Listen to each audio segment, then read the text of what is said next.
Sirota. I had a cameo in that movie playing viola in Anne Hamilton's Tower, so very exciting for my film debut, I think. And as everyone's sort of making their way to the stage, I just want to give an incredible moment of applause for that beautiful movie, Billy Shebar.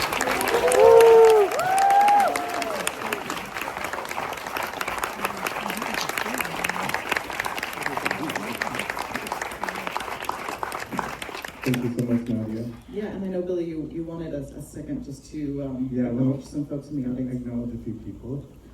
First of all, Meredith Monk.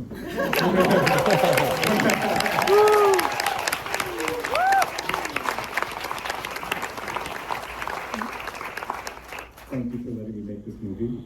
It's a real gift, really. Making it. Katie Geisinger is in the audience. She's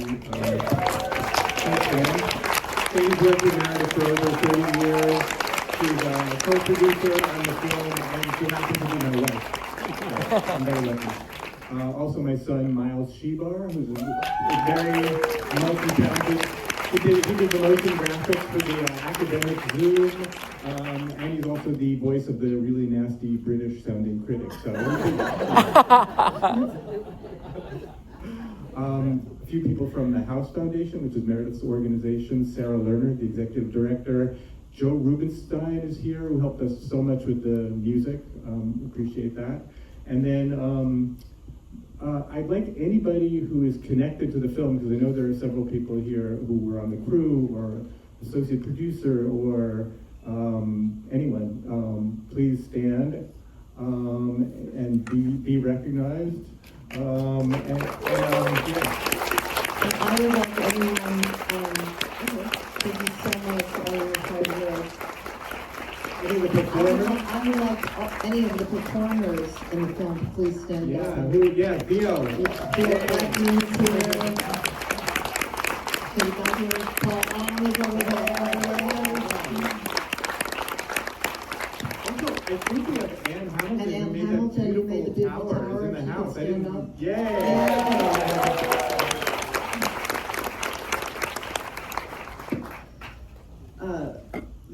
This was such a moving. And Nadia, stand up because you were a performer. This was such a moving film in so many ways, and Meredith, since I had the wonderful opportunity to work with you in 2000, I think you said 2008. Yeah. I do feel like you changed the way that I moved around in the world, and this film does a very elegant job, in my opinion, of presenting quite a large swath of that. And Billy, I was wondering if we could start. By the way, this is going to be an audience Q&A, so get your questions ready. But Billy, I was wondering if you could talk a little bit about your relationship to Meredith and how this whole project came about. It really came about because of Katie, who auditioned for Meredith in 1989 or 90 for the original production of Atlas. And after several callbacks, I believe she was cast in Atlas. So she started, and I didn't know Meredith's music before then, so I started listening to it and hearing what Katie was bringing home, and I just thought, this is mind-blowing, amazing music. And Katie has been in pretty much every major production of Meredith since then, so I've had this front row seat, and my love of Meredith's music has deepened, and I've gotten to know Meredith. Miles, when he was, like not yet 1 year old, was being brought on tour to Macedonia and other places.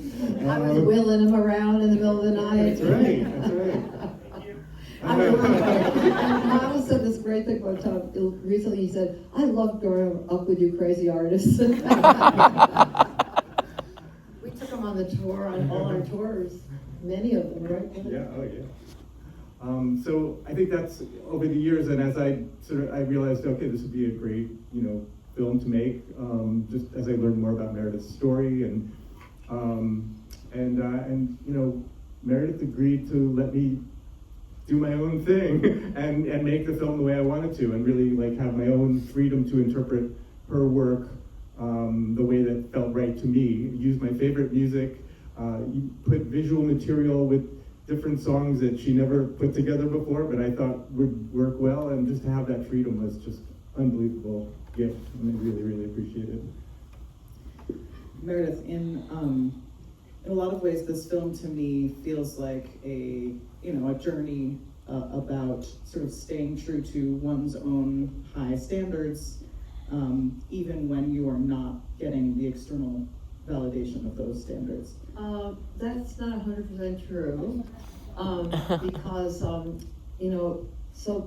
when you make a film, like, first of all, Billy's a brilliant filmmaker, and that was the reason I said yes in the first place, and also a great narrative filmmaker. So when you have somebody's life, you have so much material.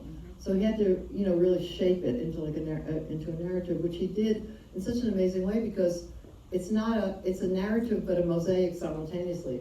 So you can put some of the pieces together yourself. But I do want to say, and we talked about this, when I was coming up, there was an uptown world and a downtown world. And the uptown world was mostly these guys that were uptown going, who is this woman? But there was a whole world of other publications. So the Village Voice, for example, and I wanted to say this in our time now because we don't even have hardly any critics left, or no newspapers. But if they couldn't figure out what category I was in, they would send all three critics. So they'd send the music critic, the dance critic, and the theater critic, and they'd all write these very positive and brilliant assessments of the work. So I don't know if I would have been brave enough to actually go through. I mean, being an artist is choiceless choice, actually, because you get called and you either follow it or you don't. But it's sort of like, if you don't, I don't think you have a happy life. And I love working, and I think my work, things that art comes out of pain. I think there is pain, but there's also so much joy. So I felt like at the same time as I was being put down, and I was a human being, so that hurt. But I also was being supported by the whole community of downtown artists and by the press, the Soho Weekly News, the Village Voice. There was Tulane Drama Review, the Yale Drama Review did very big articles about my work at that time. I got Obie Awards and all that. So it just was an interesting time because we were trying to push through this establishment rigidity to try to find new ways. And I think that was quite threatening at that time. So I just wanted to say, I don't think I would have had the courage if I didn't get any positive. And also, we had to build an audience. I never had to worry about an audience, ever. And it's so hard now. It's really hard. So what I want to say to any young person that's in the audience that's an artist is try to just stick with it, and find your own way. We should do a lot of grassroots, small things. Don't try to push against Lincoln Center, these big things. I think that's what we did. We played in all these wild spaces and everything. We were, so I just wanted to say that. Yeah, that's wonderful to hear. Who has a question for someone up here? Yeah.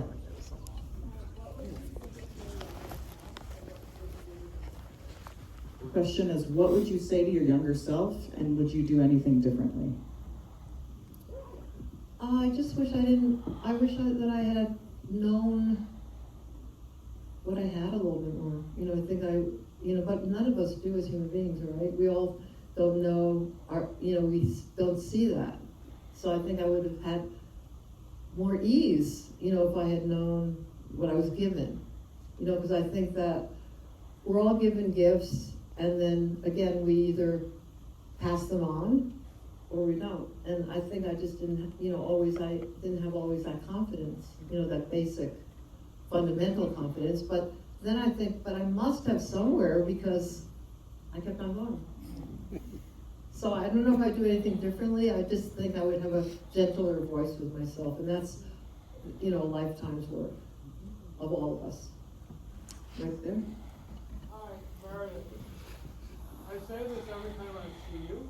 But I have to say that I have had the great pleasure of being rolled into trances on a number of occasions.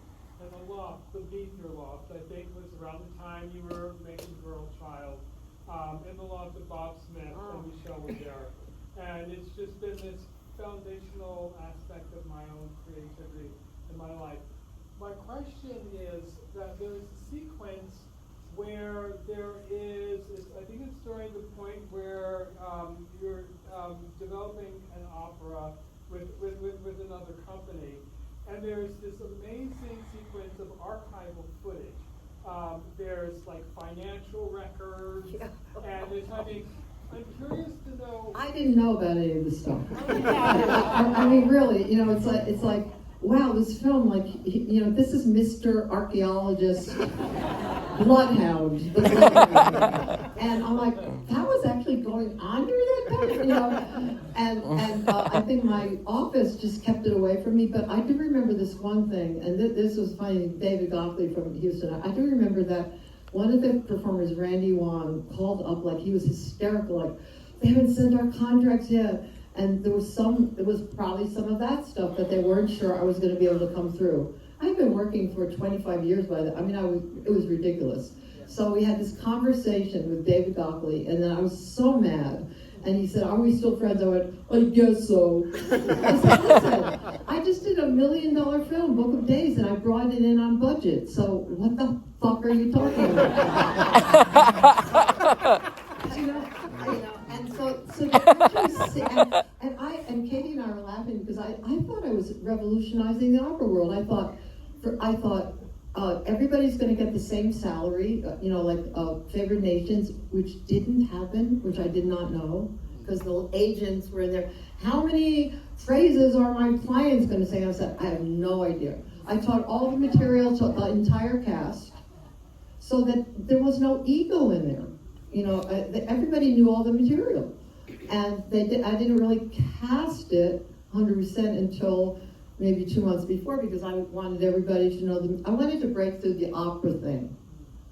Yeah, I think my sense of it, having read all this stuff, is that they wanted to have something new and cutting edge, not Tosca, but they really didn't know what they were in for, in terms of your process. And the fact that you needed that much time to develop the work, and that you didn't really do a score most of the time until very late. Well, wait a minute. Yeah, that's true. But also to answer your question, that was a very lucky confluence of things that we found in the archive. We found this footage that Michael Blackwood, who's one of the great documentarians of the 70s and 80s, especially art subjects, that Michael had filmed all this rehearsal footage in Meredith's loft of the original Atlas cast. So we had that really nice quality footage. And then I had been in touch, one of the academic advisors who's in there, who actually was incredibly helpful, this guy Ryan Ebright from Bowling Green. And he was in the middle of writing a paper about Atlas.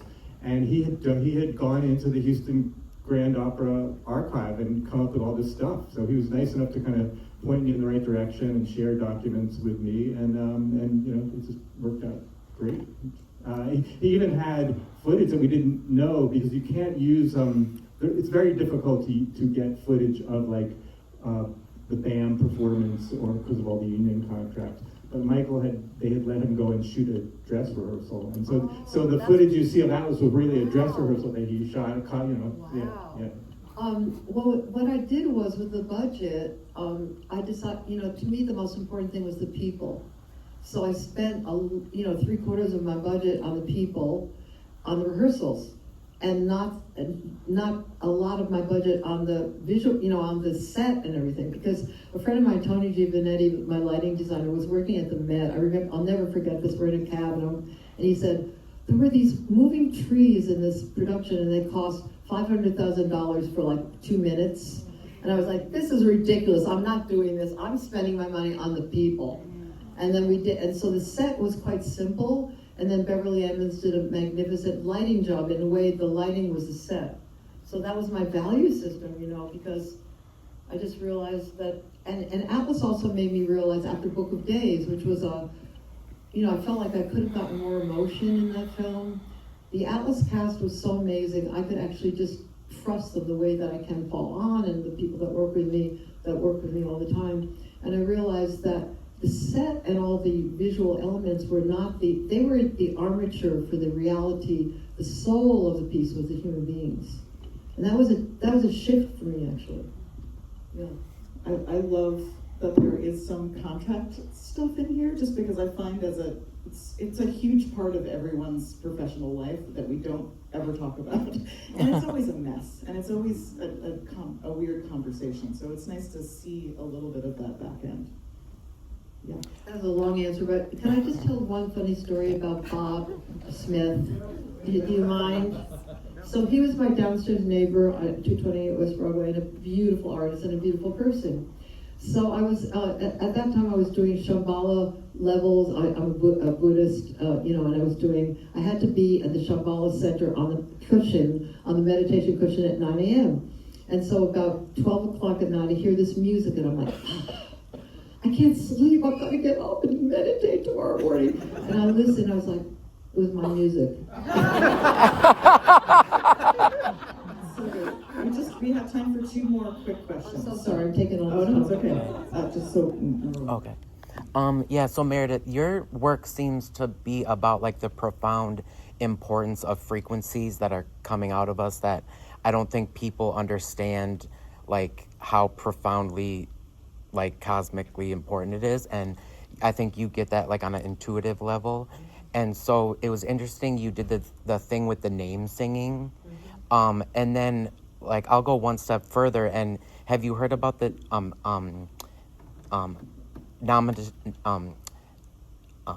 nominative determinism? Have you heard of that? Well, it's where people live up to their, like literally live up to the frequency of their name. Like Dr. Silvertooth, the orthodontist or something. Or actually in high school, no, well that's a normal example, but in high school, my the person that taught me to sew on a sewing machine, her name was Miss Seams. And so, do you kind of think you lived? Living up to Monk? Yeah, like you're like a Zen Buddhist of art. Yeah, and so have you ever thought about that, like? Yeah. Yeah. Yeah. Okay. First of all, thank you. Multiple times through this film, as an artist and married to someone who's an experimental musician, I was basically moved to tears at how hard you've had to work to live the life you are living and put together the body of work you've put together. There was also a lot of laughter in the theater. I'm wondering if you could speak to the role humor has in your work, if it has a role at all. Oh, laughing is where it's at. I think laughing is one of the most healing things that we have.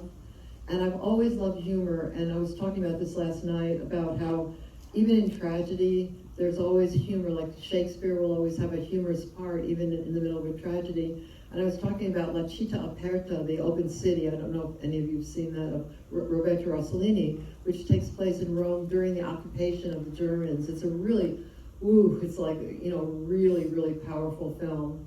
And there's this funny scene in the middle where Anna Magnani is the mother, and she's living with her family in this apartment, and her father is, the grandfather is in bed, and he's making a lot of noise, and they have to be really quiet because they're hiding from the Nazis. So she hits him over the head with a frying pan. And that's in the middle of this really, really grim film. And so I just feel like humor is so important in our lives. We just have to, and even in the hard world that we're living in now, our sad world, we have to take ourselves a little bit less seriously, and I think it really helps. And not the situation less seriously, but ourselves less seriously.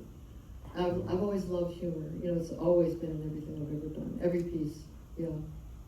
You're welcome. Something that Billy could answer. Yeah, sure. Well, I love hearing the laughter a lot. Yeah. And it's been interesting showing this around the world because we Susan and I had film premiere in Berlin, which was fantastic.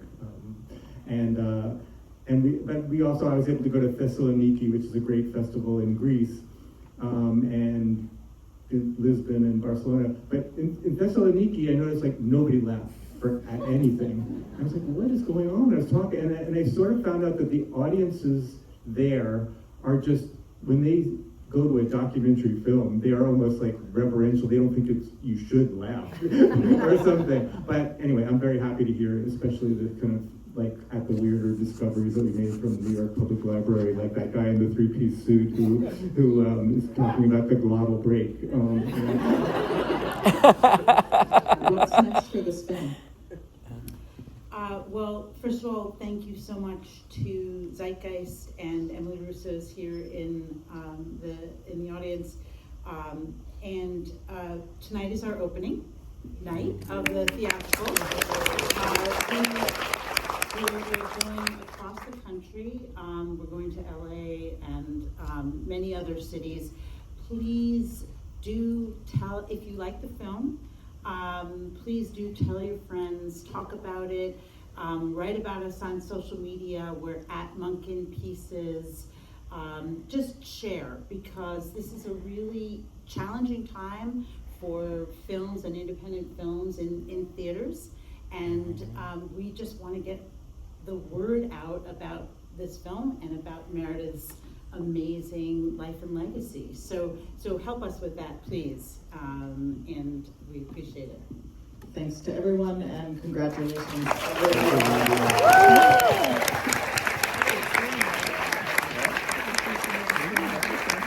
We do have another screening in here, so if you guys could please make your way to the exit, we'd greatly appreciate it. And also, taking your trash with you will help us turn around the theater very quickly. Bathrooms are downstairs. Thanks for coming out tonight.